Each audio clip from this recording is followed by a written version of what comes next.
Саламатсыңарбы, урматтуу радио угармандар. Назарыңыздарда эстафета уктуруусу программасы жана менин бүгүнкү алып баруучусу Бакыт Осмонканов деген жакшынакай жылдыздуу жигит. Жана менин жанымдагы эң сонун коногубуз бар, Жогорку Кеңештин мурунку депутаты, азыркы учурда ийгиликтүү айымдардын бири Кадралиева Ыргал Камшаковна. Саламатсыңарбы Ыргал эже? Саламатсыңарбы? Кандайсыңар? Маанайыңар кандай? Жакшы, рахмат. Бүгүн күн эмнеден башталды сиздики? Менин күнүм күнүгө балдарымды мектепке жөнөтүүдөн башталат. Өзүм узатып алып барам. Анан кайрылып келатканда бир аз спорт менен машыгып, чуркап, өзүмдүн гимнастикаларымды жасап, паркта андан кийин үйгө келем. Ошондон башталды. Жакшы экен. Балдарыңар да спортко катышабы? Улуу балам кикбоксинг менен заниматься этет. Воиновдун залына барат. Бирок азыркы күндө бир аз чоңойсун деп кийинчерээк алып баралы деп атабыз. Бирок ошого карабай күнүгө үйдө груша урмай, перчаткени коюп, жана туруп бер деп кыйнайт бизди. Сиз туруп бересиз? Мен туруп берем. Бирок мен ойлопмун, бул тренер болуп туруп бериш оңой эле депчи мурун. Анан туруп бериш аябай кыйын экен. Жакында аябай катуу күч менен урганда бул колум бир аз. Энесин урабы? Жок, мен туруп бердим да, мындай кол менен атайын туруп бере турган не деп коет, бир перчаткилер болот. Да. Кап деп коелу. Кап. Перчатка менен туруп берсем, ал берилип кетти окшойт. Катуу удар менен урганда менин колум ооруп калды. Бир саат догуруп жаттым. Ошентип күнүгө тренировка кылат. Жакшы экен. Ыргал эже, мен өзүм көп саясатка жокмун да. Бирок мен дайыма кызыга берем да, эмне үчүн аялзат ушунча умтулат саясатка. Албетте мен түшүнөм эмне үчүн, бирок өзүңүздүн историяңызды айтып берсеңиз, эмне үчүн саясатка бардыңыз, кантип барып калдыңыз, эмне себеп болду, кайсыл көйгөйлөрдү көтөрөйүн дедиңер эле, ошол жөнүндө кыскача айтып берсеңиздер. Сиз айтып атпайсызбы, мен саясатка кызыкпайм депчи. Ошол адамдардын арасында саясатчыларды тааныбай, же болбосо саясатка кызыкпаган адамдарды, керек болсо бүгүнкү күндө аябай популярдуу болуп жаткан бир саясатчыларды тааныбаган досторум же тааныштарым болуп калса, мен аларды бактылуу экенсиңер деп коем да. Анан мен бактылуу экенмин демек. Сиз бактылуу экенсиз, Бакыт мырза. Анысыңарында кээде таксиге чыгып калсак, ошол саясат жөнүндө суроо бербеген таксистти мен аябай сыйлайм да. Анда ал таксист эмес да анда. Жок, чыксаң эле ал саясат жөнүндө анан теге эмне болду деп баштайт да. Анысыңарындай кээде мен айрыкча ушу телепрограммага же радиого же журналисттерге баратканда таксиге отуруп калсам, таксист мага суроо берип баштаганда мен айтам да, мен настроениемди бузбаңызчы депчи, мен мындай настроюмду бузуп койсоңуз, азыр барганда мен башкача выступать этип салам депчи. Анысыңарындай албетте саясатка кызыкпаган адамдар азыр аябай аз болуп калды. Жакында эле бирөө жазып коюптур Фейсбукка. Бай мамлекеттин эли саякатчы, кембагал мамлекеттин эли саясатчы депчи. Анысыңарындай балким элибиз кыйынчылыктан, бир көйгөйлөрдөн улам, адилетсиздиктерден улам ушул саясатка аябай көп кызыгып, саясат жөнүндө көп талкууларга барып жатышат деп ойлойм. Бул жалпы сөздөр, Ыргал эже, сиз эмне үчүн мен дагы турмуштун айынан келсем керек, себеби бир убакта адилетсиздикти мен дагы өз көзүм менен көргөнмүн. Кичинекейибизден эле, баланын кичинекейинен эле байкалат. Мисалы үчүн биз кичинекейибизден жанагы айлыбызга депутаттыкка кандидатурасын коюп келишет го. Ошондо ошолордун чогулушуна сөзсүз барчубуз да. Мисалы үчүн Султан Раев деген азыр белгилүү жазуучу, саясаттагы бир биздин кыйын агайыбыз бар. Ошол киши Куршапка келип, биринчи жолу жана агитацияга келгенде анда жаш болсо керек эле.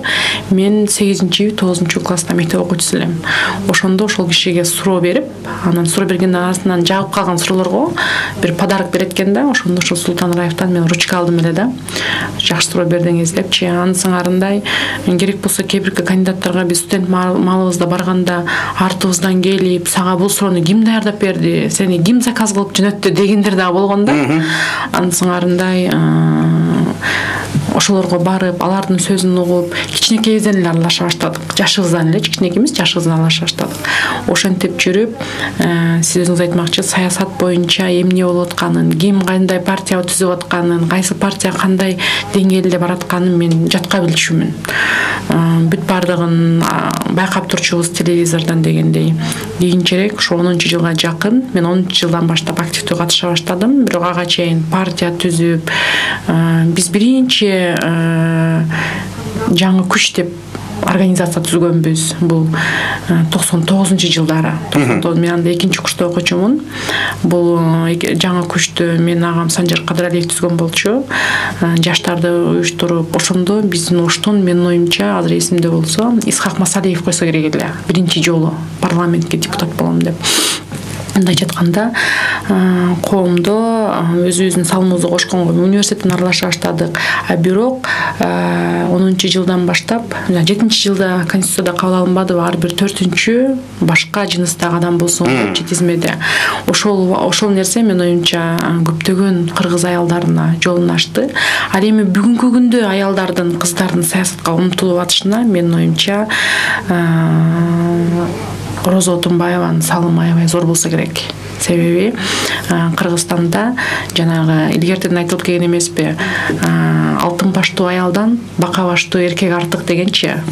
Ошентип эле аялдардын биринчи орунга чыгуусуна ар дайым биздин салт санабыз, менталитетибиз жол бербей келген болсо, 10-жылы Роза Исаковна Отунбаеванын келиши көптөгөн буга чейин келип жаткан биздин салттарыбызга же болбосо үйдөгү бир аял кишинин орду очок деген түшүнүктөргө өзүнүн чегин койду деп ойлойм. Бир эле бул Кыргызстандагы аялдар эмес, керек болсо СНГдагы көптөгөн мамлекеттерде аял кишини президент кылууга мүмкүнчүлүк бар экен дегендей шарт түзүп койду деп ойлойм.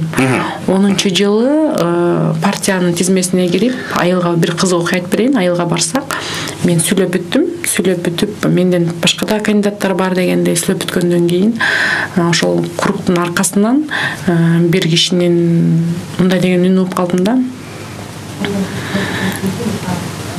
Аял чуркап байге ала албайт дегенби, ушундай бир сөз бар экен да. Ошондой деп коюп бурулуп кетти да. Анан бурулуп кеткенден мен уже сүйлөп бүтүп микрофонду столдун үстүнө койдум эле. Анан мен жооп бербей эле койсом болот эле да, бирок жаштык курчтук кылыпмын да. Биринчиден, экинчиден микрофонду кайра алып мен ушул кишинин сөзүнө жооп берип коеюн дедим да, деп анан айттым, албетте буга чейин бизде аял байтал чуркап байге албайт деген сөз бар эле, туура айтасыз, бирок азыр андай эмес депчи. Мына эки атты күлүк болот деп коштук эле, керек болсо күлүк болмок турсун, чийне татканга жарабай Кыргызстанды кандай кырдаалга алып келип койду. Ал эми бүгүнкү күндө ошол сөздөрдүн бардыгын бузуп, башка түшсө байтал жорго болот деген сөз чын экен, кыргыздын дагы бир сөзү чын экен депчи. Анын сыңарындай Отунбаеванын бир убакта өзүнө чоң жоопкерчиликти мойнуна алышы кыргыз аялдарынын, СНГдагы аялдардын көпчүлүгүнүн саясатка болгон умтулуусуна жолун ачты. Демек мен дагы 10-жылдан баштап өзүм активдүү бир аялдардын катарына кошулгум келип саясатка келдим.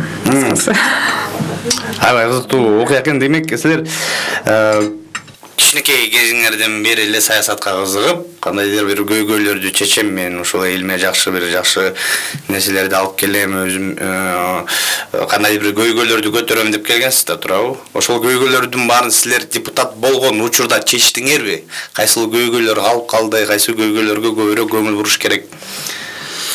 Депутаттыкка коердун алдында бизге эч кандай инструкция өткөн жок.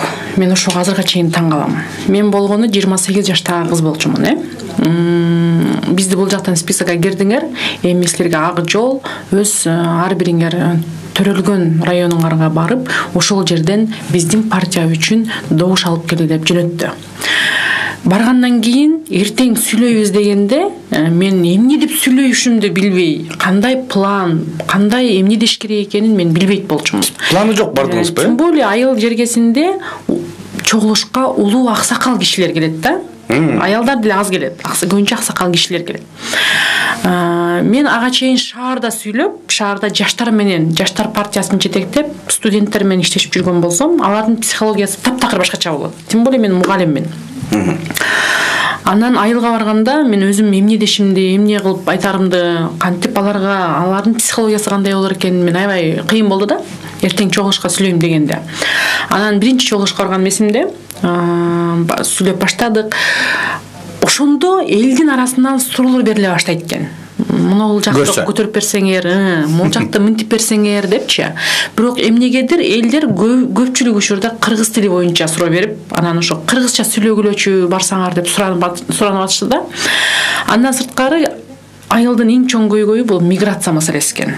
Ар бир үйдө, кээ бир үйлөрдө 2-ден 3төн дагы балдары мигрант болуп жүргөн үй бүлөлөр бар экен да. Ансыңарындай ошентип айылдын өздөрүнүн көйгөйлөрүн угуп, андан кийин биз ошол көйгөйлөрдү көтөрүп, ошол көйгөйлөр боюнча өзүбүздүн салымыбызды кошобуз деп убада бере баштадык. Бакыт, мындайча айтканда мен жакшы сөз айттыңар. Берген убадаларымдын 90%-ын аткардым десем, мен жаңылышпайм. Баягы 30 күндүк агитациядан кийин аягында аябай профессионал болуп, элдин психологиясын, элдин эмне көйгөйү бар экенин жатка биле баштадык дагы, өзүбүз убада бере баштадык да. Ошондо убада берип бүтүп, кайра машинага келгенде мен атам айтканда, кызым, көп убада берип атасың.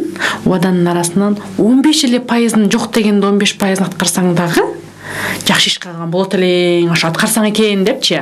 А бирок мен айтар элем, ошо убадаларымды жазып, кээ бирлерин камерага тартып алган болчумун. Кийин 5 жылдын ичинде адам өзгөрөт. Бир аз мындай алжак булжакты көрүп башкача боло баштайт, мүнөз күтө баштайт дегендей.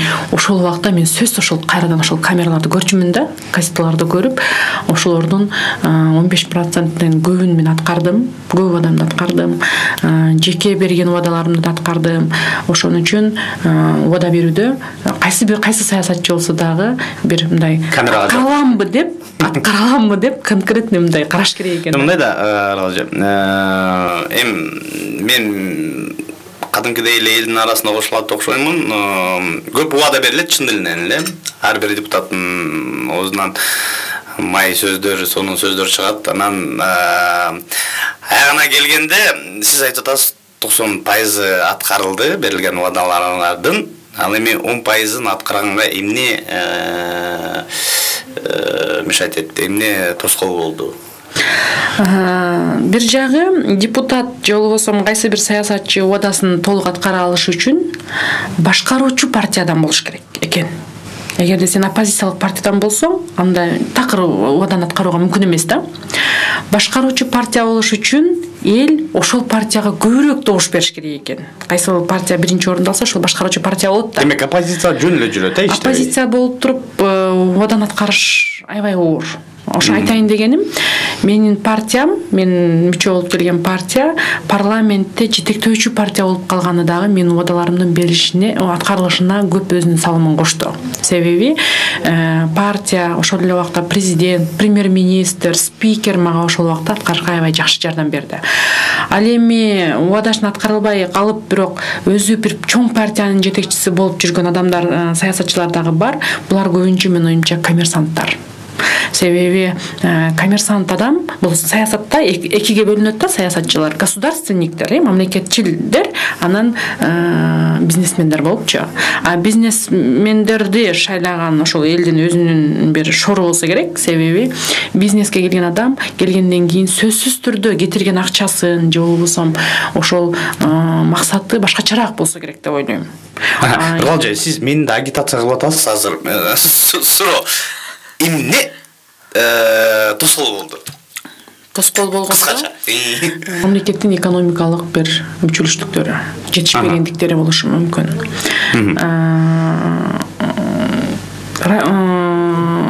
Убада берип жатканда ойлонуп, мүмкүнчүлүгүм жетеби деп убада бериш керек. Рахмат. Ыргалжы, мындай да, мен сізшінде анча-мынча информация топтосок, кичине күчтүү айым катары сизди билебиз. Анан кээ ушуларда дагы мүнөзүңөр оор деп кээ бир кишилер айтып калат. Ошол жөнүндө бир эки сөз айтып кетсеңиздер. Эр азаматтардын арасында жогорку кеңештен көбүнчө жигиттер да, мырзалар, байкелер, агалар дегенде ошолордун арасында иштеген кандай экен? Кандайдыр бир ушул оор bir erkeklik мүнөз дагы деп укканыбыз, анткени бир туугандарынын арасында көбүрөөк эркектер экен сиздики. Ошол жөнүндө айтып берсеңиздер, кандай экен? Оор экенби? Мырзалардын арасында депутаттар менен иштеген. Алардын арасында дискриминация кылгандар барбы? Мен үчүн эң жаман комплимент эркек мүнөз деген комплимент. Себеби буга жакшы деп ойлоп калса керек, бирок мен аял мүнөз эле аял болгум келет да. Бирок мен укканымды эле айтып атам. Да, бирок мындай экен да, менин эки чоң эжем бар. Эки чоң эжем менден аябай эле чоң, 10 жаш, 12 жаш чоң. Ошол үчүн алар эптеле күйөөгө тийип кеткен. Мен баягы мүнөзүм калпына турган убакта. Анан 4 эркек, менден мурунку 4 эркек, баары 1 жаштанбыз да. 4 эркек, анан мен. Удабыз. Андан кийин менин сиңдим менден 9 жаш кичине. Ошон үчүн ал дагы мындай кийин калып калган. Ошон үчүн менин балалыгым, ошо мүнөзүм калпына турган убак эркектердин арасында өскөнгө туура келди. Албетте мен агаларым менен сыймыктанам.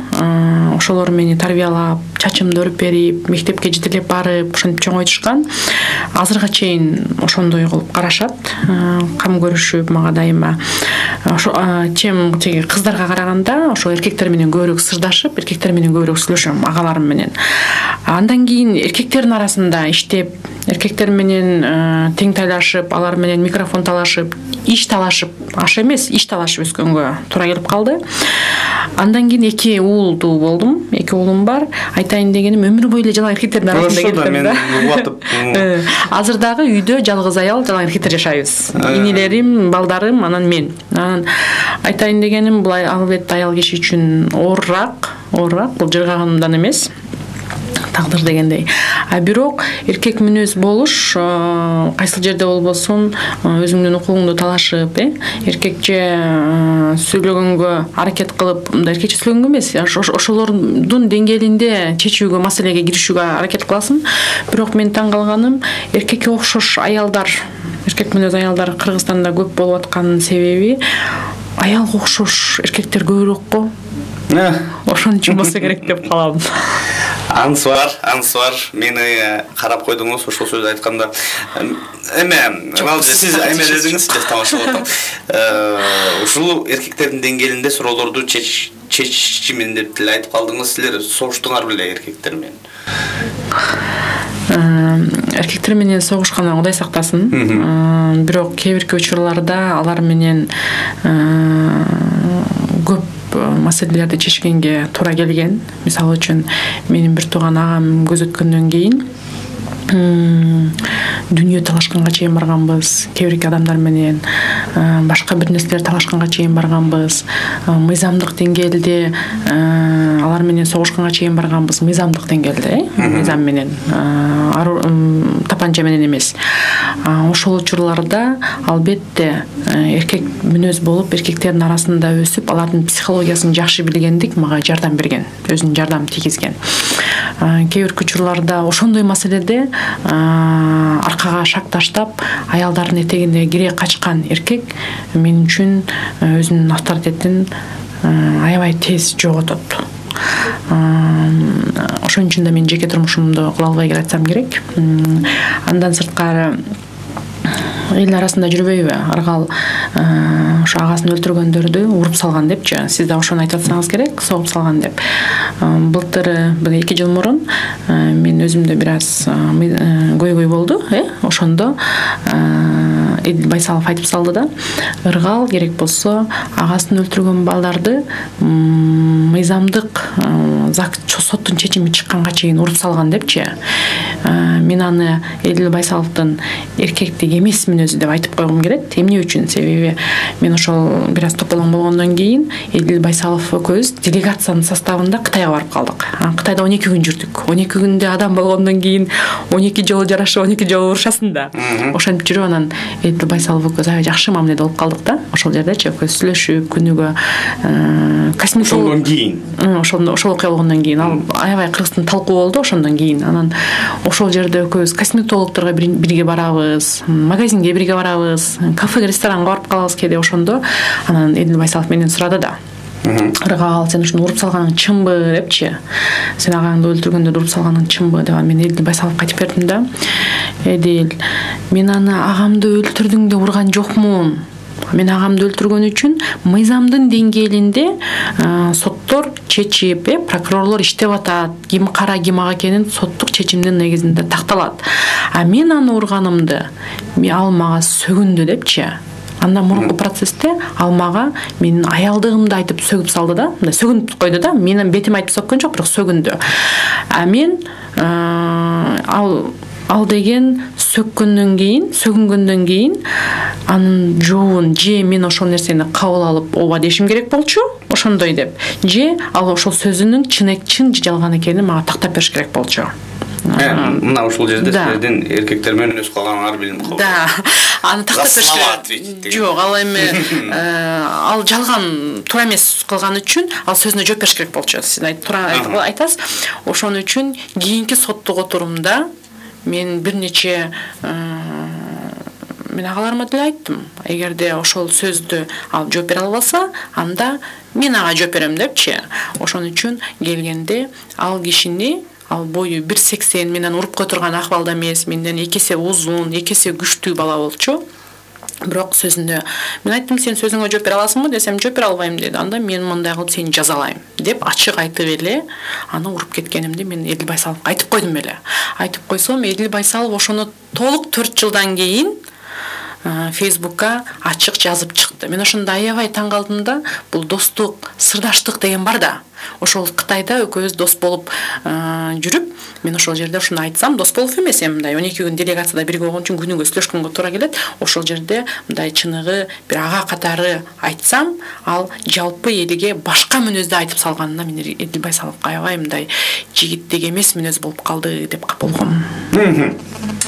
Аябай эле саясатка кирип кеттик. Мен өзүм айткандай эле саясат кишинасым. Мындай мага да кызыктуу болот да. Мисалы үчүн элдин өкүлдөрү, депутаттар жашоодо кандай, анан мен силер жөнүндө маалымат окуп атканда бир нерселерди окуп калдым. Казан боюнча окуяны айтып бербейсизби?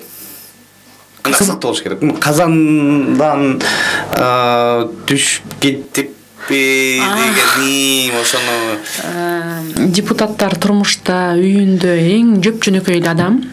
Бар эмес, өзүңүз жөнүндө айтыңыз. Мен жөнөкөй эмес депутаттарды билем. 10 октябрь күнү выбор болду. Анан биз 10 ноябрга чейин мандат ала албай койдук да. Себеби ага чейин жана пикет болуп, кайсы бир партиялардын нараазычылыгы болуп, ошол менен 1 ай созулуп жүрдү да. Ошол убакта менин жанымда мага телохранитель болуп 2 бала жүрдү. Дайыма бирге жүрөбүз. Пикеттерди барып сыртынан карайбыз, чогулуштарга барып катышабыз, ошентип жүрүп анан 10 ноябрь күнү мандат алып келдим. Значок менен удостоверениени берди. Анан эртең менен эми прическа кылып, жасанып барып, анан мандат алып келип, кайра бардыгын бузуп салып, үйдө үчөөбүз кечегидей эле чай отурабыз да турсак, бир телохранителим туруп коет. Ай, мен депутат болгондон кийин башкача болуп калса керек деп ойлодум эле. Кайра эле ушинтип калып турбайсызбы, мурдагыдай эле болуп депчи.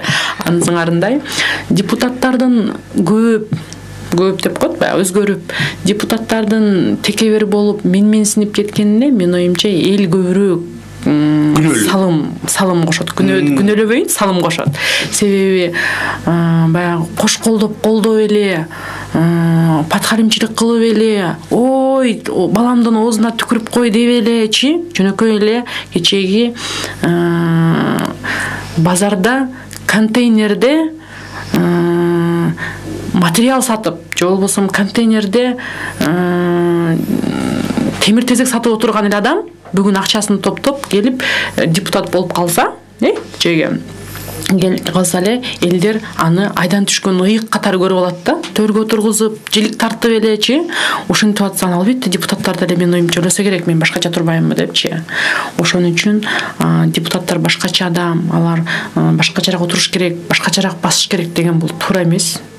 Колун учу менен көргөзбөш керек аларды. Ошону сиз айтып турдуңар беле жогорку кеңеште? Биз жогорку кеңеште айткыда эмне? Биз мен тескерисинче элге айтчумун. Мен тескерисинче элге айтчумун, анте бербегиле депчи. Быйыл эле мен бир депутаттын айтканын угуп аябай таң калдым да. Ошо депутат болуп келиш үчүн $400,000 кетирдим эле. 4,000 сом чыгара элекмин мындай. $4,000 пайда, ошол 400,000 ордуна кое албай атам деген кыжалатчылыгынчы. Жок, андайлар көп. Ошону угуп алып мен таң калдым да, депутат болуп келгенде антип эле абийириңди атаңды сатып келүүгө даяр болуш керек депчи. Бул жөнөкөй эле иш. Сиз кесиңер боюнча мугалим экенсиңер. Кайсыл сабактан? Мен кыргыз тил адабияты сабагынан мугалиммин. Ошон үчүн дагы кыргызча так сүйлөй алсам керек деп ойлойм. Менин кыргыз тилчи болуп калганым бүгүнкү заманда аябай жакшы болуп атат. Эмне үчүн? Себеби эң жок дегенде балдарымды таза кыргызча, орус мектепте окуса дагы кыргызча таза сүйлөй алат. Ошону менен сыймыктанам. Андан сырткары мугалим болуп бир 3 жыл иштегенмин. Абланада иштегенмин, ошол мектептерди башкарып дегендей.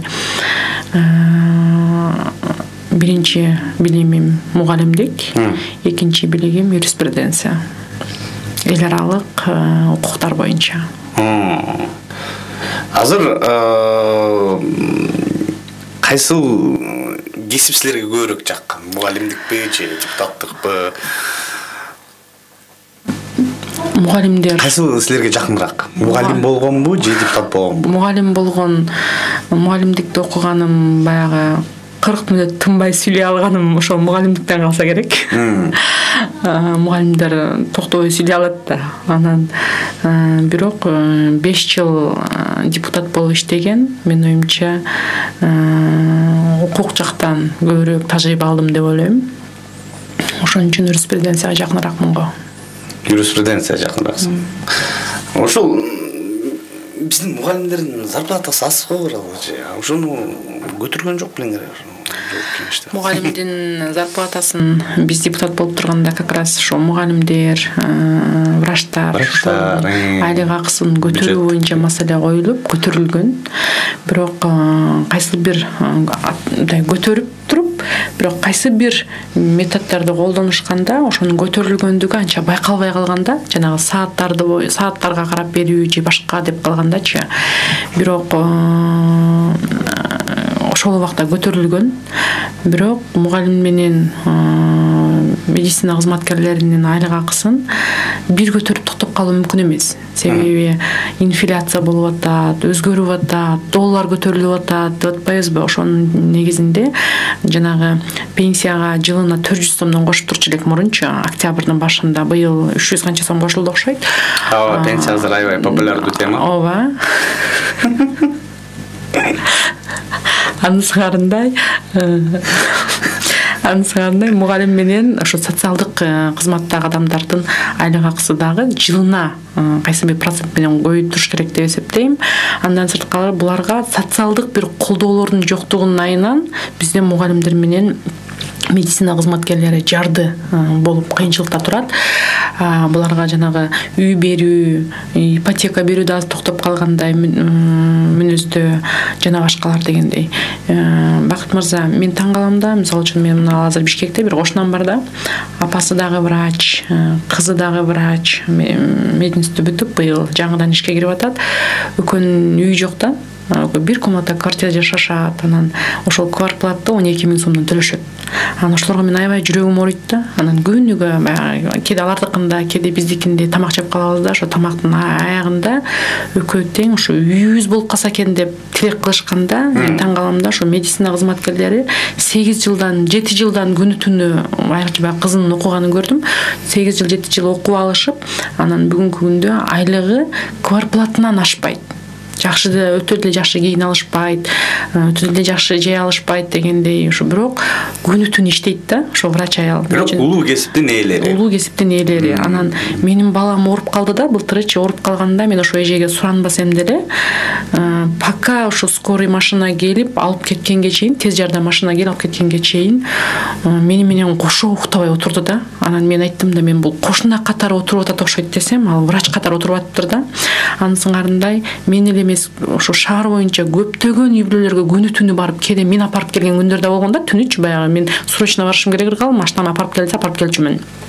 Анан бирок ошолордун тапканы жылдап чогултса дагы, азыр ушул канча жылдан бери чогулткан акчасы $4000 акчасы бар экен. Кээде жардам берип мен деле бир нерсе алып бергим келет да, бирок $4000 эч нерсе келбейт да, даже бир 2 сотук жер келбейт да азыр Бишкектечи. Ошон үчүн ушундай үй бүлөлөргө ипотека алганга дагы ипотека бербей атыптыр. Ошо күнүчү, ошон үчүн ушул күндөрү мен кээде таң калам да, ушулар өмүр бою эле ушу үй албай жүрүп өтүп кетпесе экен депчи. Жана бата кылат деп атпаймынбы, үй алып калсам ошондо мен дагы ошо чын элден бата кылам да, ушулар үйлүү болуп калса экен депчи. Анын сыңарындай ушундай бир улуу кесиптин ээси болуп туруп, бирок социалдык коргоо Кыргызстанда бир реформа кылып, башка бир жолго түшпөсө, элдин катмары кембагал жана бай болуп экиге бөлүнүп калуу коркунучу жакында эле болуп калса керек деп ойлойм. Мен көйгөйлөр анда бул бир гана ушул көйгөйлөр эмес, толгон токой көйгөйлөрүбүз бар. Кайра эле кечке саясатка кетип калып атабыз, билем, мен башкасы менен эсептесем, дайыма эле саясатка кетип калып атабыз. Эме Акылбек, азыр сиз эмне менен алексиңер? Азыр депутат эмессиз. Эмне менен алексиңер? Эмне кылып оокат кылып атасыңар? Депутат болуп келгенимде чоң балам 2,5 жашта, кичине балам 1 жашта болчу. Анан ошол ага чейин деле сразу эле чыгып келип калган жокпуз да, ошо кичинекей балам төрөлгөндөн баштап 2 айдан кийин эле мен депутат болом деп көчөдө жүрдүм, иштеп жүрдүм дегендей. Анан аябай ичим ачышчу да. Ошол балам чоңойгондо мен деле мунун мүнөзүн билбей, бул деле менин мүнөзүмдү билбей калса керек депчи. Ата-эне деген балага мээрим бере албай, убактын бөлө албай калган учурда ошол нерсени бир кымбат бир белек менен, же болбосо кымбат бир кийим менен компенсация кылгылары келет да. Бирок ошол нерсе аябай туура эмес да. Мен буга чейин көптөгөн саясатчылардын балдарынын ийгиликсиз болуп калгандыгын окуганмын. Мисалы үчүн Тэтчер айтканда, мен саясатта, мен тарыхта улуу Тэтчер, же болбосо Улуу Британиянын биринчи аял премьер-министри катары эмес, мен уулумдун апасы катары калат окшоймун депчи. Себеби уулу ийгиликсиз болуп калганда, аябай жаман болуп калганда ошентип айтканда. Анын сыңарындай саясаттагы иштерман аялдардын тагдыры оорураак болот. Үйдө турган аялдардын тагдырына караганда алардын балдары менен болгон мамилеси оорураак болот. Ошон үчүн мен ошентип аябай кайгырчумун. Бирге алып жатканга, бирге дайыма көңүл бургөнгө аракет кылчумун дегендей.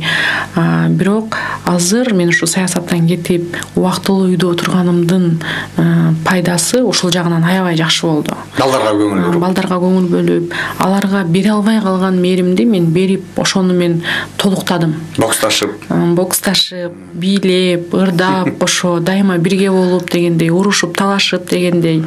Анын сыңарындай бул дүйнөдөгү эң чоң милдет эненики ийгиликтүү бала тарбиялаш, ийгиликтүү бала тарбиялаш. Анын сыңарындай бүгүнкү күндө мен ошентип балдарым менен иштеп жатам. Анан бул дагы эне үчүн аябай чоң милдет.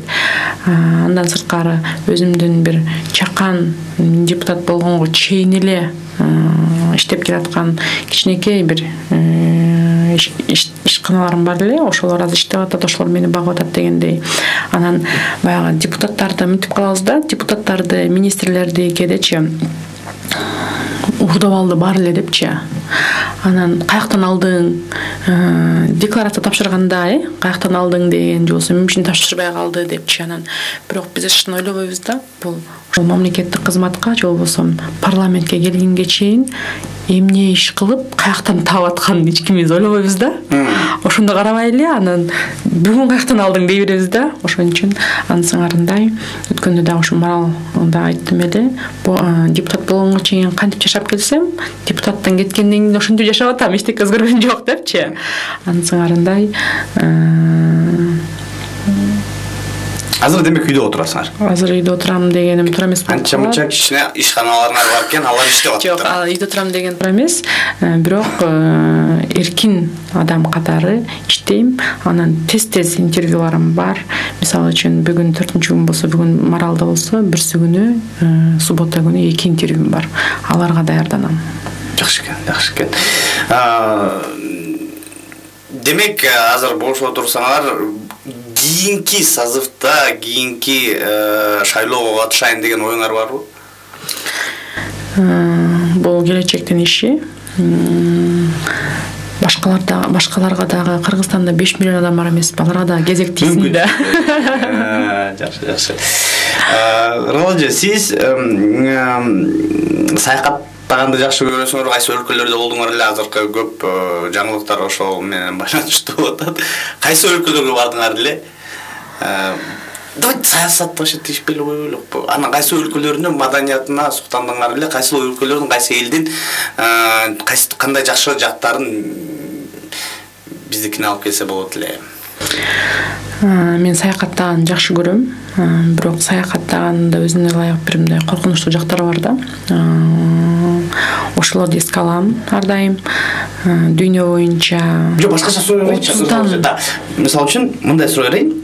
Кыргыздарга не жетишпейт? Мисалы үчүн немистердин пунктуалдуулугу болсо жакшы болмок. Андан кийин ушул тизмени улантсаңыздар.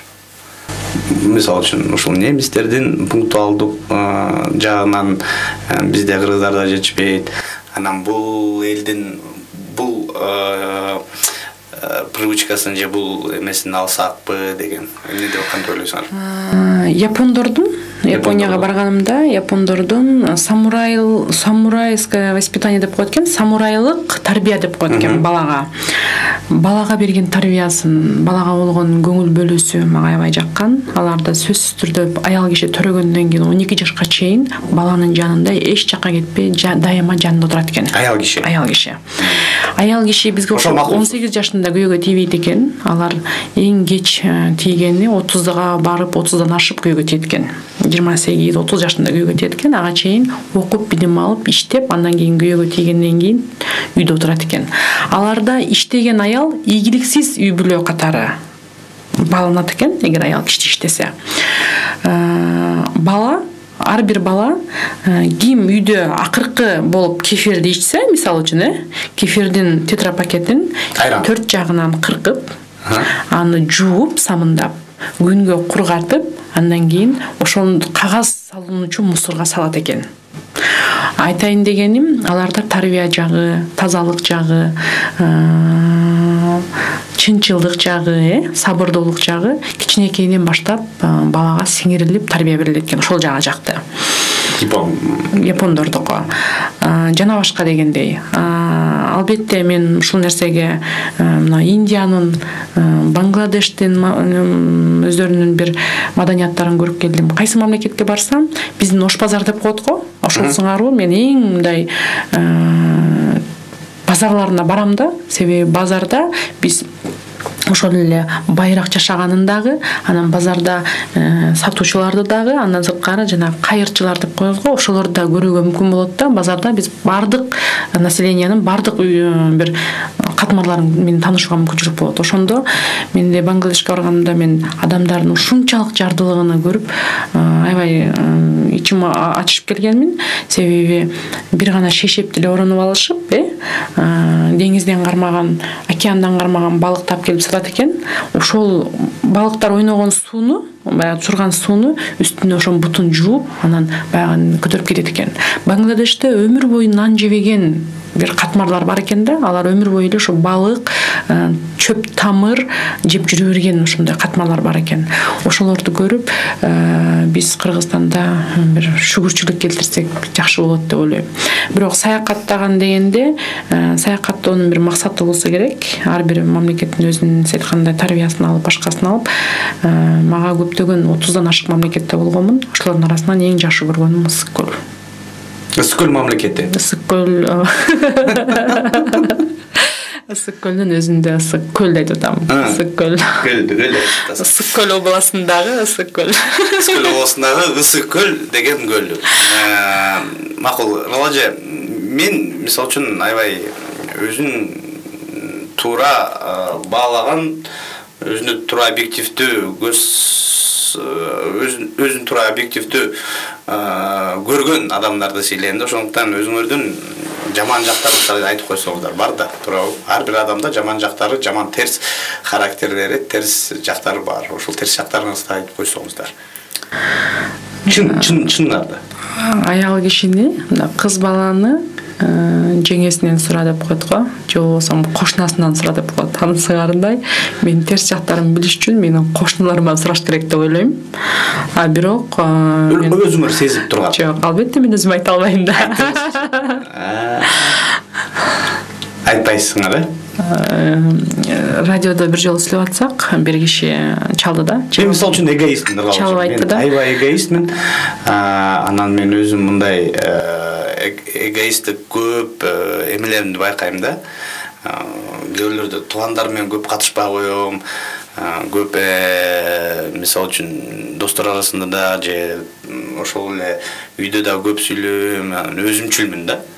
Мына мен өзүм жөнүндө объектив түрдө айта алам. Хотя бы бир нерсени айттым, сиз да бир нерсени айтып койсоңуздар. Өзүңөрдө жакпаган сапат. Өзүмө жакпаган, жок, элге жакпаган сапатымды эл айтсын. Бирок өзүмө жакпаган сапатым меники биринчиден бул аябай ишенчээкмин. Ишенчээк деген жакшы жагы да болот го. Жок, мен жаман жагын айткым келип атат. Себеби бирөөлөр алдаса дегенде кандайча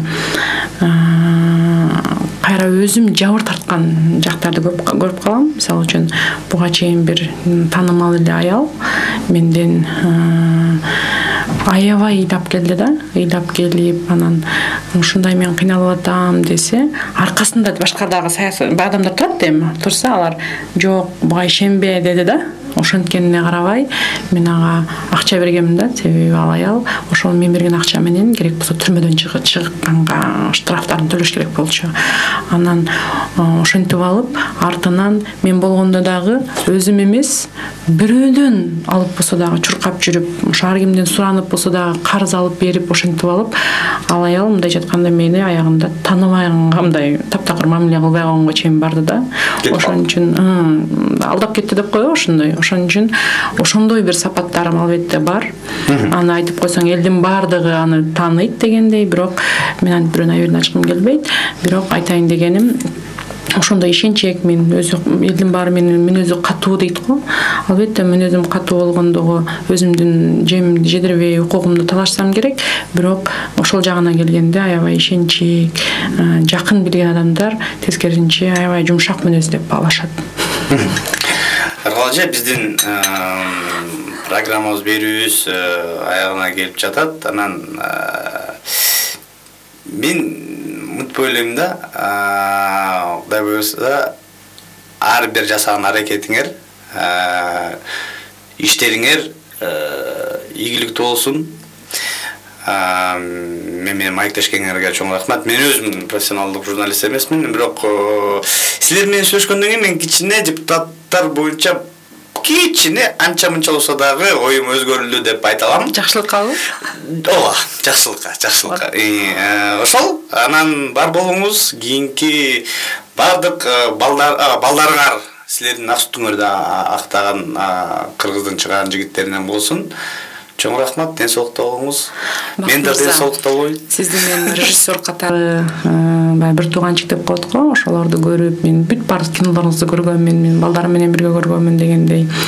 ошентип сизди аябай сыйлайм, баалайм. Азыр сиз керек дегенде аябай сүйүндүм. Ошон үчүн менин бир суранычым, эфирден пайдаланып, кийинки киноңузда кастинг жарыялаганыңызда мен уулдарымы алып келейин. Сөзсүз түрдө, албетте. Ишиңизге ийгилик сизге дагы. Рахмат, айтканыңыз келсин. Ошол урматтуу радио угармандар, силер менен эстафета уктуруусу болду. Эгерде биз тараптан кемчиликтер болсо, чын жүрөгүбүздөн кечирим сурайбыз. Бар болуңуздар, биздин өлкөбүз өркүндөй берсин.